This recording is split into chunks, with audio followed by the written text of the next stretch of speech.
So now you know how to send emails out. I'm going to talk to you about how you go about receiving emails from your clients that have responded to what you send out, or to just manage your day-to-day email flow.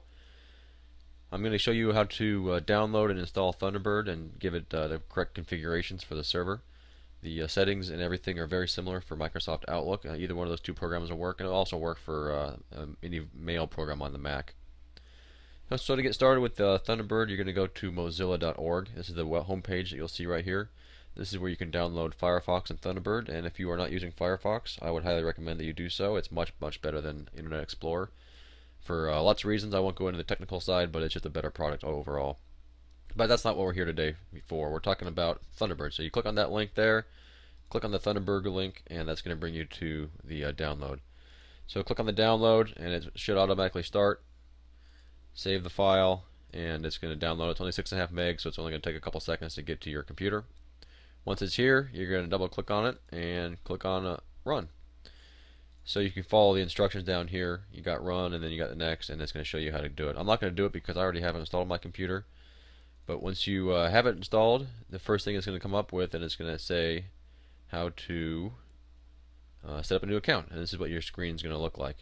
Now, if you have Thunderbird installed and you want to set up a new account, I'll go a little bit slower here. You want to click on Tools, Account Settings, and then Add New Account. So you want to start up with an email account. You're going to click on Next here. You're going to put in your name. This is the name that you want people to read on your emails. So I'm going to set this up for Joe Doxy, so I put his name there. And then Joe's account is going to be joe@joedoxy.com.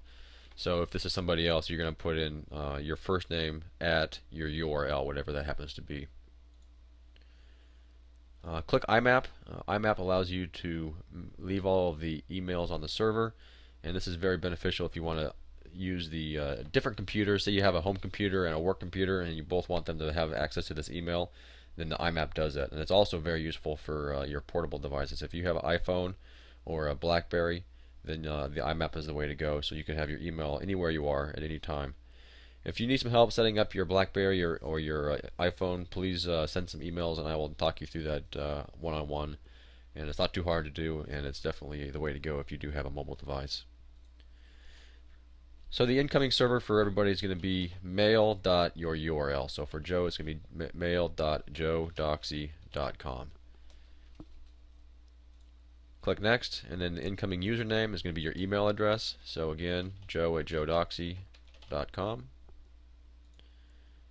Give this an account name that identifies it. So I'm going to give this City Broker email so that I know that's Joe's.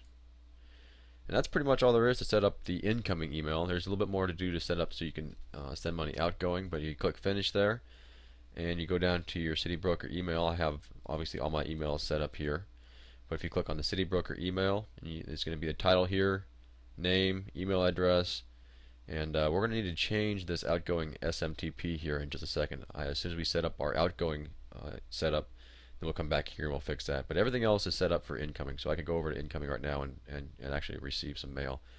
But before I do that, I'm going to talk about setting up the outgoing side. So you want to go to this outgoing server, click on SMTP, and then you're going to add a new account. Click right here. Now the description here, I'm going to call this City Broker again. The server name again is mail.joedoxy.com. Now the port is 26. It's not the default of 25, so you need to make sure you put 26 right there. And then you want to click on Use Name and Password, and the username is the email address. And we do not want to use a secure connection. Now there are some secure connections available if you'd like to do so, and I will show you the settings here in a little bit for how to make that happen. Click OK. Now let's go back to the top level here of the City Broker email, and I want to set up the outgoing server so it goes to the City Broker. So what's that allow you to do? So essentially I have multiple emails in this account. Each one of these is going to use that email account for the outgoing. So Dan@zombie.tv is going to come into this, and it's going to go out as Dan@zombie.tv. JoeDoxy.com is going to come into this account, but it's also going to go out as JoeDoxy.com. And if you don't change the outgoing, then it can go out as a different email, which is a little bit confusing. If you only have one account, don't need to worry about anything I just said. It's all going to be done out default for you. Click on OK, and that's pretty much it. You're all set. Go to your inbox for the right account. That's for the new account you set up. Type in the password that I gave to you on the email. You want to click this Use Password Manager to remember this password. Just makes life easier to not have to type that in every time. And you click OK. Now there's no email in here, but what I will do is a quick test. I'm going to send an email to myself at the City Broker. This is a test. This is a test. And hit send. So it's connecting to mail.joedoxy and it's copying it, so it's sent out successfully. Go over here to the inbox and there it is. Test Joe Doxy. I'm going to reply to it. Success. Hit send. Gets delivered. Go down here to Joe's account and wait a second or two, and it should show up as a good response. So essentially that test right there tests the system out and back, making sure that everything is working fine. And there's the response. Okay, so his email is set up and it's good to go. So that's all there is to it to set up your email in Thunderbird. And if you have Outlook, the settings are going to be very similar. Just make sure you use the mail.your.url. Your login name is your email address, and the password is the password that I sent to you.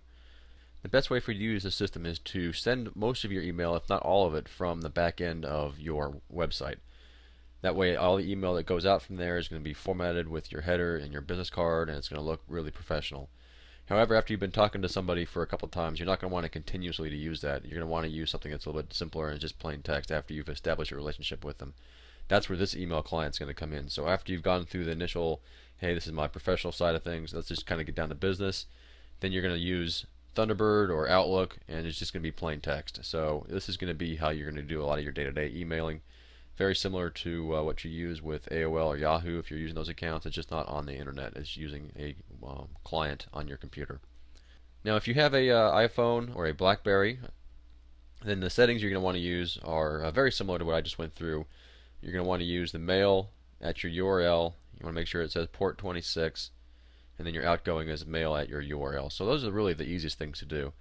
You want to make sure you set up everything as IMAP so that all your messages stay on the server and you can access them from multiple places. And if you'd like to use a secure setting, you're going to need to use SSL, and that needs to be port 465. I would recommend that you avoid that. It's just more complicated, and if none of that made any sense to you, then just ignore it completely.